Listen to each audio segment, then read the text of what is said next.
வெளிநாட்டில் 4 சகோதரர்கள் இருக்கிறாங்க. உடன் பிறந்த 4 சகோதரர்கள் இருக்கிறாங்க. நாம் ரொம்ப கஷ்டத்தில் வாழ்ந்துட்டுருக்குறோம். குடும்பம் ஆகிட்டோம். 4-5 குழந்தை வரை இருக்கிறாங்க. டெய்லி கூலி வேலைக்கு போகணும். கூலி வேலைக்கு போனால் தான் நம்ம அடுப்பில் நெருப்பு புகையும். ரொம்ப கஷ்டமாக இருக்குது வாழ்க்கையில். இந்த மாதிரி ஒரு சூழ்நிலையில் கூட நம்மளால் உடன் பிறந்த சகோதரர்களால் நம்மளுக்கு ஏதாச்சும் ஒரு உதவி பண்ணணும் என்று தோன்றுதில்லை. இப்படியான கஷ்டங்களுக்கு கூட நம்மளுக்கு எவ்வளோவாச்சும் அனுப்பி வைக்கிறாங்க இல்லை. அதில் நினச்சா மனசில் ஒரே கஷ்டமாக இருக்குது, கவலையாக இருக்குது, பாரமாக இருக்குது மனசில். தொடர்ச்சியாக கூலி வேலைக்கு போனால் தான் நம்ம பிள்ளைகளுக்கு சாப்பாடு. தலக்கோதும் ஏலங்காத்து செய்தி கொண்டு வரும், மரமாகும் விதையெல்லாம் வாழ சொல்லித்தரும். சிங்கப்பூரில் 7,5 கோடி ரூபாய் பெறுமதியான வீடு ஒன்று அவருக்கு இருக்குதான். சுவிட்சர்லாந்தில் 150 கோடி ரூபாய் பெறுமதியான புலம்பெயர் உறவுகளுடைய ஒரு சகோதரனுக்கா இந்த ஒரு நிலை என்று நினைக்கின்ற பொழுது உண்மையிலேயே கவலையை ஏற்படுத்துகிறது. நீ கை சேரு கை சேரு டிங் டிங் டிங் டிங். நடந்த சம்பவம் தான் இதுவும். ஒரு கோயிலில் நிறைய பக்தர்கள் வந்திருக்கிறாங்க. அந்த வந்த பக்தரில் ஒருத்தருடைய 4 பவுன் பெறுமதியான தங்கத்தை ஒரு 4 பேர் ரொம்ப பக்கம்தான் நிழல் நிற்கிதே ரொம்ப பக்கம்தான் நிழல் நிற்கிதே.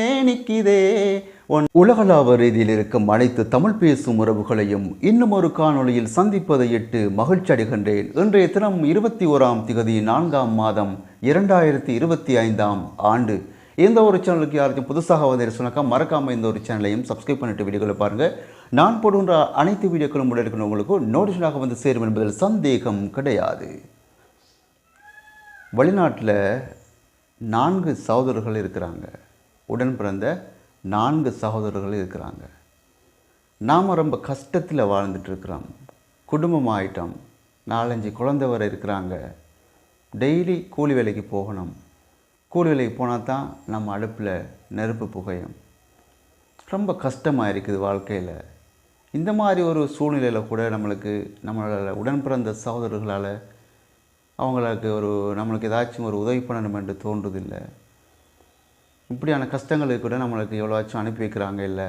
அதில் நினச்சா மனசில் ஒரே கஷ்டமாக இருக்குது, கவலையாக இருக்குது, பாரமாக இருக்குது மனசில். தொடர்ச்சியாக கூலி வேலைக்கு போனால் தான் நம்ம பிள்ளைகளுக்கு சாப்பாடு.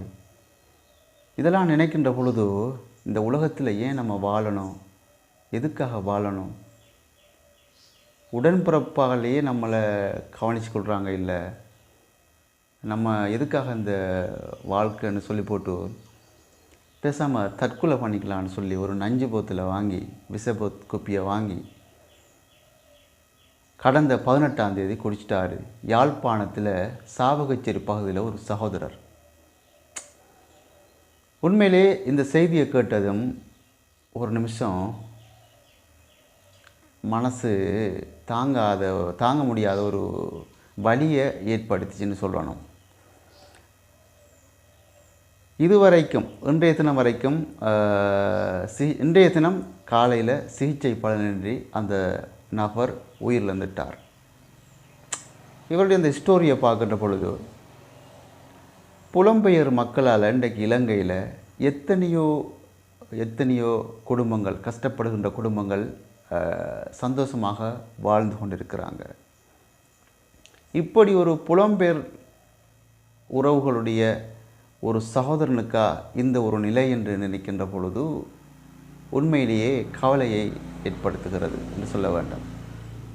கவலை ஏற்படுத்துகின்றது. நம்ம கொடுக்குற கொடை முதல்ல யாருக்குன்னு பார்த்தீங்கன்னு சொன்னாக்கா நம்மளை சார்ந்தவர்களுக்கு, அதாவது நம்மளுடைய உடன் பிறந்த சகோதரர்கள் சகோதரிகள் கஷ்டப்படுகின்ற பொழுது அவர்களுக்குத்தான் நம்மளுடைய கொடை முதலாவது கொடையாக இருக்க வேண்டும். அதுக்கு அடுத்த கொடை யாருக்குன்னு பார்த்தீங்கன்னு சொன்னாக்கா நம்மளுடைய உறவினர்களுக்காக இருக்கணும். அவர்களுக்கு பிடிக்குதோ இல்லையோ நம்மளை, ஆனால் நம்மளுடைய கடமையை சரியாக செஞ்சு கொள்ளணும்.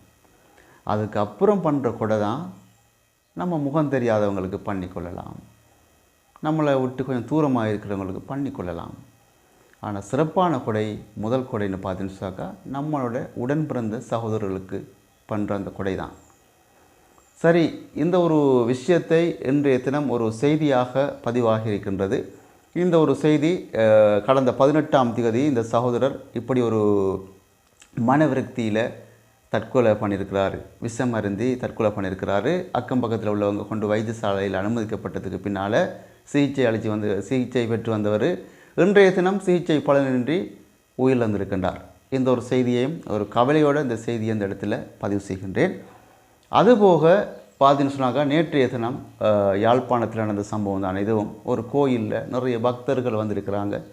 அந்த வந்த பக்தரில் ஒருத்தருடைய 4 பவுன் பெறுமதியான தங்கத்தை ஒரு 4 பேர் 2 பெண்களும் ஒரு ஆண் உட்பட பறித்து சென்றுட்டாங்க.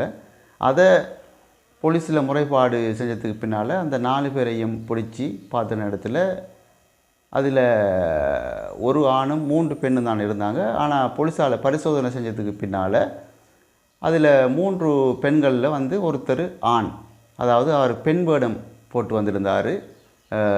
ஆனால் 4 பேரையும் கைது செய்யப்பட்டாச்சு. இப்போ பார்த்தீங்கன்னா சொன்னாக்கா 2 ஆண்களும் 2 பெண்களும் என்ற ரீதியில் கைது செய்யப்பட்டிருக்கிறாங்க.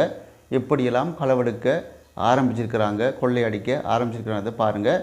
நாமளும் போகிற பிரயாணங்களில் மிக அவதானமாக கவனமாக இருக்க வேண்டியது நம்ம ஒவ்வொருத்தருடைய பொறுப்புமாக காணப்படுகின்றது. அதே நேரத்தில் பார்த்தீங்கன்னு சொன்னாக்கா முன்னாள் இராஜாங்க அமைச்சர் பிள்ளையான் கைது செய்யப்பட்டு சும்மா பட்டுன்னு எல்லாத்தையும் வழியில் கக்கிட்டு இருக்கிறார்.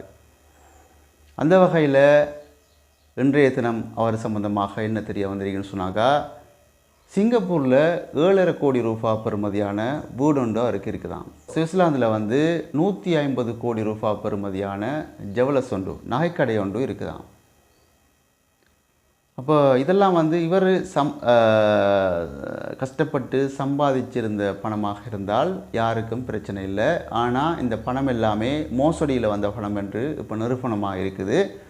அதை இப்போ விசாரித்து கொண்டு இருக்கிறாங்க. அவருக்கு இடிக்கு மேலே இடி, எதுக்கு பதில் சொல்கிறது எதுக்கு பதில் சொல்லாமல் விடுறதுன்றது குழம்பி போயிருப்பார் பிள்ளையான். சரி, அந்த ஒரு செய்தியும் இன்றைய தினம் உங்களுடன் பகிர்ந்து கொண்டேன். அதுபோக இன்னும் ஒரு முக்கியமான விஷயம் என்னென்னு சொன்னாக்கா நம்ம எந்த ஒரு சேனலையும் இல்லாதபடி நம்மளோட சேனல் கொஞ்சம் வித்தியாசம்.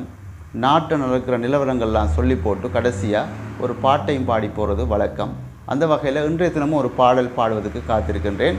தலக்கோதும் ஏலங்காத்து செய்தி கொண்டு வரும், மரமாகும் விதையெல்லாம் வாழ சொல்லித்தரும். தலக்கோதும் ஏலங்காத்து செய்தி கொண்டு வரும், மரமாகும் விதையெல்லாம் வாழ சொல்லித்தரும். கலங்காதே கலங்காதே நீயும் நெஞ்சிக்குள்ள, இருளாத விடியாத நாளும் இங்கு இல்லை.